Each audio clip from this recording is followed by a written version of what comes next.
नमस्कार मंडळी, कसमादे पट्टा या भागातील रेसिपीजमध्ये सर्वांचे स्वागत आहे। तर आज आपण बनवणार आहोत कोहळं, म्हणजेच लाल भोपळा देखील म्हणतात काही लोक त्याला, आमच्या भागात त्याला कोहळंही म्हणतात। तर आता मी ते आणलेला आहे अर्धा किलोच्या प्रमाणात।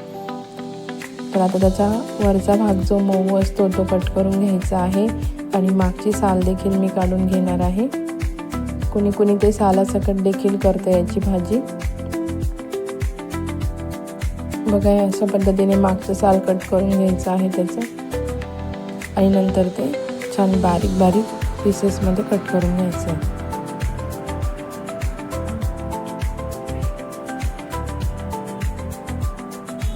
तर आज आपण हे हिरव्या मिरचीमध्ये बनवणार आहोत। छान लागतं खायला हे, पोळीसोबत म्हणा किंवा भाकरीसोबत म्हणा। आणि तुम्हाला ह्या यूट्यूब चॅनलवरील रेसिपीज आवडत असतील तर चॅनलला लाईक करा, सबस्क्राईब करा आणि आम्ही बनवलेल्या रेसिपीज देखील तुम्ही बनवून बघा, खाऊन बघा आणि मला कमेंटमध्ये सांगा कशा होतात। हे बघा, असं बारीक बारीक पीसमध्ये कट करून घ्यायचं आहे।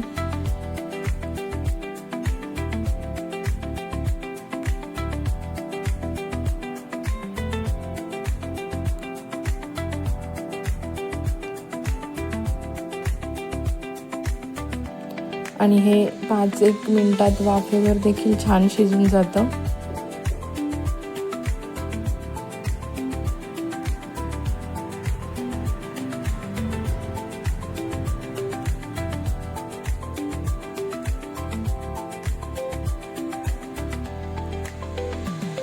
छान आता आपण बारीक पीसेसमध्ये कट करून घेतलेला आहे।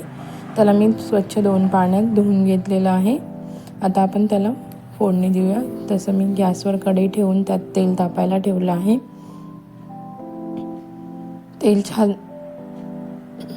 तेल छान तापल्यानंतर त्यात आपण मोहरी टाकूया। मोहरी छान तडतडू द्यायची आहे। ती तडतडल्यानंतर त्यामध्ये आता आपण जिरे टाकणार आहोत।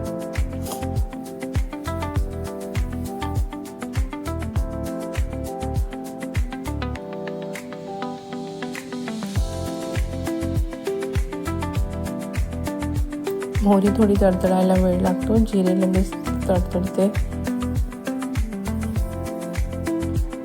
त्यामध्ये आता आपण बारीक कट केलेला लसूण ठेचून घेतलेला आहे, मी कापलेला नाहीये।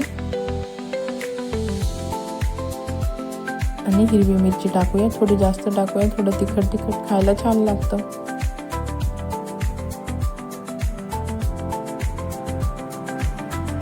आता आपण त्यामध्ये हिरवी मिरची टाकून घेऊया।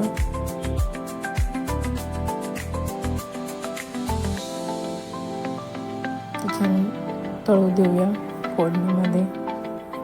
ती तळल्यानंतर आता कोथिंबीर टाकूया बारीक चिरलेली।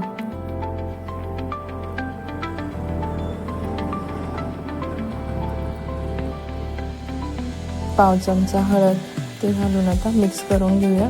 आणि आता जे आपण बारीक कट केलेलं कोहळं जे आहे ते छानपैकी मस्त आता टाकून घेणार आहोत।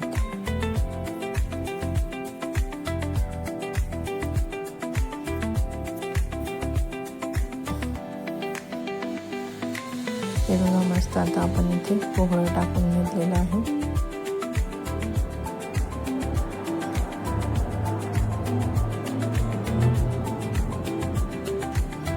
खूपच छान लागते ही भाजी। हिरव्या मिरचीची थोडंसं हिंग टाकलं आहे मी वरतून।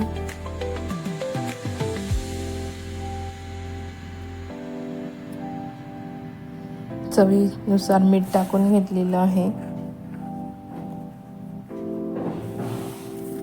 आणि आता आपण या भाजीला व्यवस्थित मिक्स करून घेणार आहोत।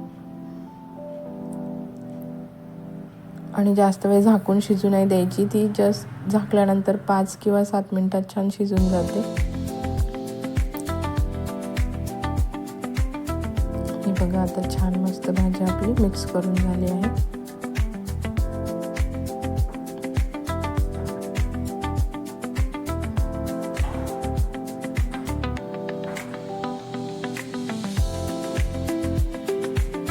आता आपण यावरती झाकण ठेवणार आहोत